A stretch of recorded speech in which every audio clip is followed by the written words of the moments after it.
I rise today not in triumph, nor in anger, nor in pursuit of political advantage.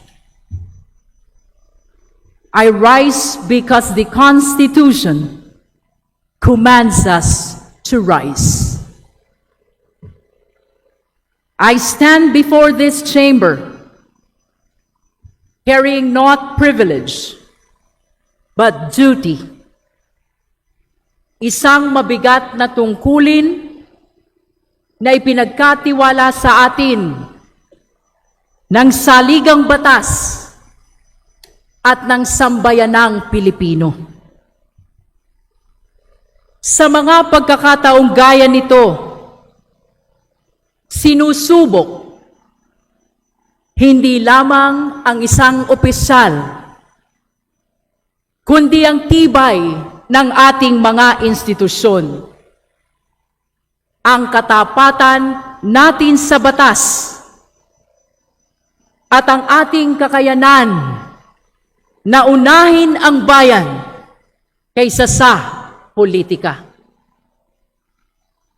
On behalf of the Committee on Justice, and in faithful compliance with our constitutional mandate, I rise to sponsor Committee Report number 261, together with House Resolution number 989, setting forth the articles of impeachment against the Vice President of the Republic.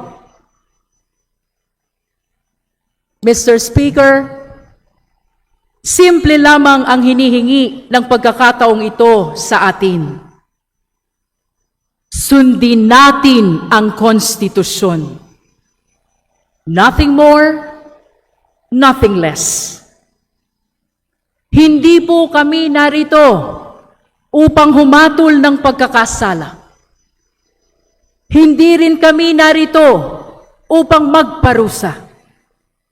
Ang tanong lamang na nasa harap natin ngayon, may sapat bang dahilan upang ipagpatuloy ang paglilitis sa Senado? Iyan lamang po ang tanong. At iyan ang sagradong tungkulin na ipinapasa ngayon ng Committee on Justice sa buong kapulungan. Hawak po natin ngayon ang bunga ng mahabang proseso. Hindi ito nabuo sa isang gabi. Hindi ito produkto ng chismis, galit, o sigaw sa social media. Committee Report, 52 pages. House Resolution, 18 pages. Articles of Impeachment, 23 pages. At lampas pa rito ay libu-libong pahina ng annexes, records, certifications, testimonya, financial documents, at deliberations na masusing pinag-aralan ng Committee on Justice. Bawat pahina ay may bigat. Bawat dokumento ay may implikasyon. Bawat testimonya ay may kaakibat na pananagutan. Nagawa na po ng Committee on Justice ang bahagi nito. We examined the evidence. We tested the arguments. We listened to every side. We placed everything on record. At ngayon, ang desisyon ay nasa kamay na ng buong House of Representatives. Tayo ngayon ang haharap sa sambayanang Pilipino upang sagutin ang isang simpleng tanong. Kapag may mabigat na aligasyon laban sa isa sa pinakamataas na opisyal ng Republika, ano ang dapat gawin ng House of Representatives? Tumingin sa kabila, manahimik, o sundin ang konstitusyon. Nitong mga nakaraang araw, paulit-ulit nating narinig ang isang tanong. May numero ba tayo? Ilan daw ang boboto? Kaya ba ang 1/3 vote?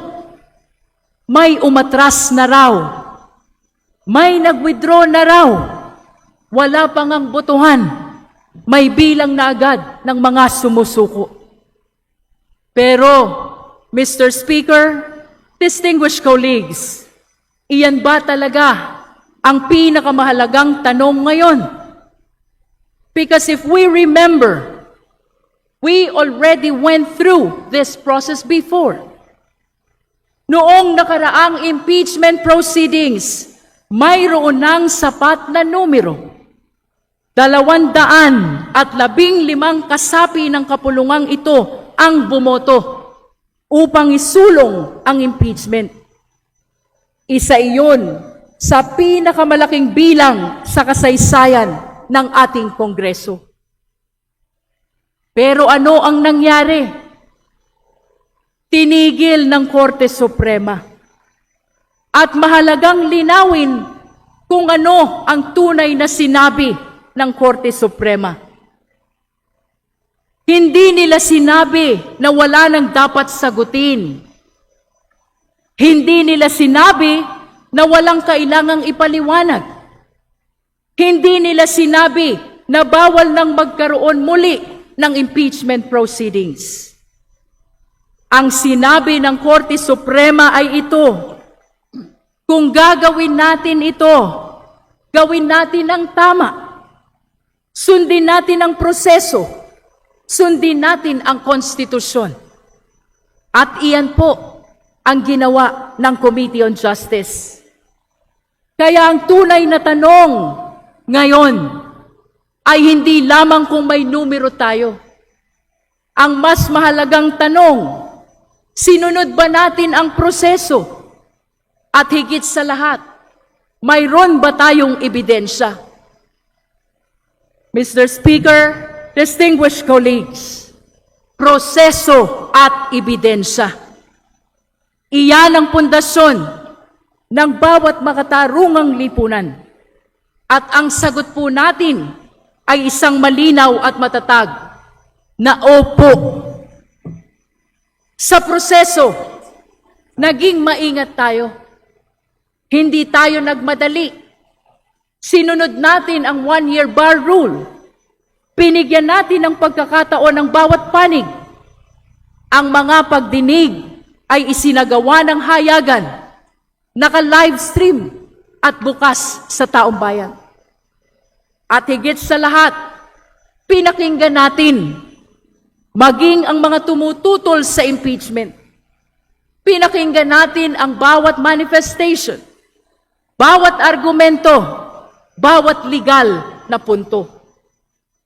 Hindi tayo naghanap ng shortcut. Naghanap tayo ng katotohanan.